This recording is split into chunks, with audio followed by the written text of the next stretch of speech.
ആകാശവാണി നമസ്കാരം. പ്രത്യേക വാർത്താ ബുള്ളറ്റിൻ വായിക്കുന്നത് ഉദയൻ കിളിയന്നൂർ. ഭീകരതയോടും മാവോയിസ്റ്റുകളോടും വിട്ടുവീഴ്ചയില്ലാത്ത നയമാണ് കേന്ദ്ര സർക്കാർ പിന്തുടരുന്നതെന്ന് പ്രധാനമന്ത്രി നരേന്ദ്രമോദി പറഞ്ഞു.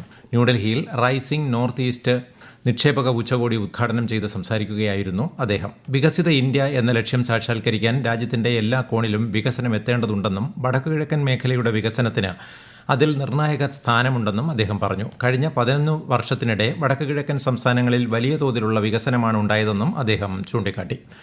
അതിർത്തി കടന്ന് നമ്മുടെ മണ്ണിൽ നടത്തിയ തീവ്രവാദത്തിന് രാജ്യം നൽകിയ ഏറ്റവും വലിയ മറുപടിയാണ് ഓപ്പറേഷൻ സിന്ദൂരെന്ന് കേന്ദ്ര ആഭ്യന്തരമന്ത്രി അമിത്ഷാ. പഹൽഗാം ആക്രമണത്തിനുള്ള തക്കതായ മറുപടിയാണ് ഇന്ത്യ നൽകിയത്. സർക്കാരിന്റെ ശക്തമായ രാഷ്ട്രീയ ഇച്ഛാശക്തി, രഹസ്യാന്വേഷണ ഏജൻസികൾ നൽകുന്ന കൃത്യതയാർന്ന വിവരങ്ങൾ, സായുധ സേനയുടെ പ്രഹരശേഷി എന്നിവയാണ് ഓപ്പറേഷൻ സിന്ദൂരിന്റെ വിജയത്തിന് കാരണമെന്ന് അദ്ദേഹം പറഞ്ഞു.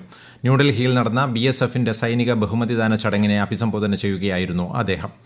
ഓപ്പറേഷൻ സിന്ദൂർ സംബന്ധിച്ച നയതന്ത്ര പര്യടനത്തിനായി ശശി തരൂർ MPയുടെ നേതൃത്വത്തിലുള്ള പ്രതിനിധി സംഘം നാളെ യാത്ര തിരിക്കും. US, Panama, Guyana, Brazil, Colombia എന്നീ രാജ്യങ്ങളാണ് സംഘം സന്ദർശിക്കുക. സൗദി, കുവൈറ്റ്, ബഹ്റൈൻ, അൾജീരിയ എന്നീ രാജ്യങ്ങളിൽ പര്യടനം നടത്തുന്നതിനായി ബൈജയന്ത് പാണ്ഡ MPയുടെ നേതൃത്വത്തിലുള്ള സംഘവും നാളെ പുറപ്പെടും. സഞ്ജയ് ഝായുടെ നേതൃത്വത്തിലുള്ള സംഘം ബ്രസീൽ, ഓസ്ട്രേലിയ, കൊളംബിയ, ഗ്രീസ്, ദക്ഷിണ കൊറിയ എന്നീ രാജ്യങ്ങളുടെ അംബാസഡർമാരുമായി ജപ്പാനിൽ കൂടിക്കാഴ്ച നടത്തി.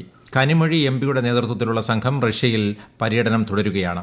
സ്പെയിൻ, ഗ്രീസ്, സ്ലൊവാനിയ, ലാത്വിയ എന്നീ രാജ്യങ്ങളിലും സംഘം സന്ദർശിക്കും. ഭീകരതയോടുള്ള ഇന്ത്യയുടെ വിട്ടുവീഴ്ചയില്ലാത്ത നിലപാടും ഭീകരതയ്ക്ക് പിന്തുണയേകുന്ന പാകിസ്ഥാന്റെ സമീപനവും ലോകരാജ്യങ്ങൾക്ക് മുന്നിൽ തുറന്നുകാട്ടുന്നതിനായി MPമാരുടെ 7 സർവകക്ഷി സംഘങ്ങളെയാണ് ഇന്ത്യ 32 രാജ്യങ്ങളിലേക്ക് അയക്കുന്നത്.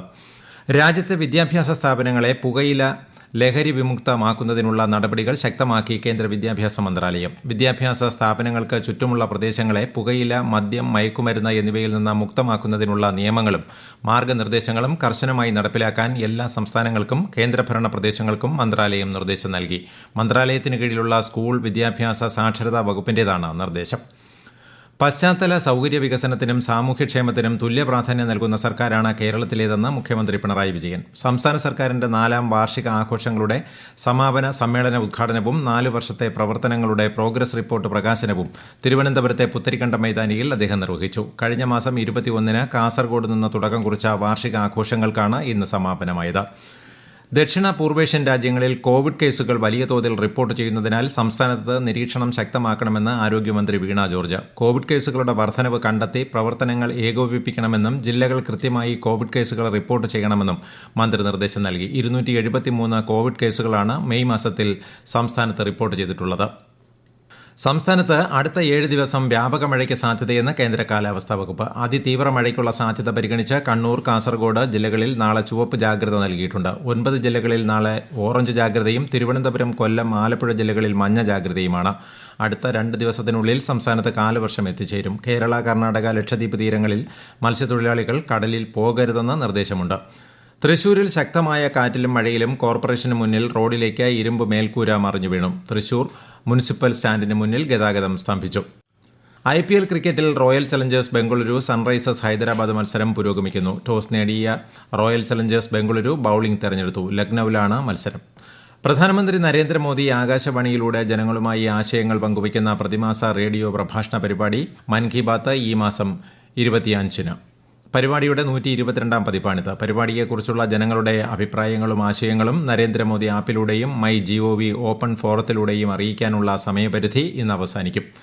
ഓപ്പറേഷൻ സിന്ദൂർ സംബന്ധിച്ച് പ്രധാനമന്ത്രി നരേന്ദ്രമോദിക്കെതിരെ രാഹുൽ ഗാന്ധി നടത്തിയ പരാമർശത്തെ വിമർശിച്ച് BJP. ലോകം പ്രധാനമന്ത്രിയെ പ്രശംസിക്കുന്ന സമയത്ത് ഇന്ത്യയുടെ വിജയകരമായ ഭീകരവിരുദ്ധ പ്രവർത്തനങ്ങളെക്കുറിച്ച് കോൺഗ്രസ് നേതാവ് നിരുത്തരവാദപരമായ പരാമർശങ്ങളാണ് നടത്തുന്നതെന്ന് BJP വക്താവ് ഗൌരവ് ഭാട്ടിയ ന്യൂഡൽഹിയിൽ മാധ്യമങ്ങളോട് പറഞ്ഞു.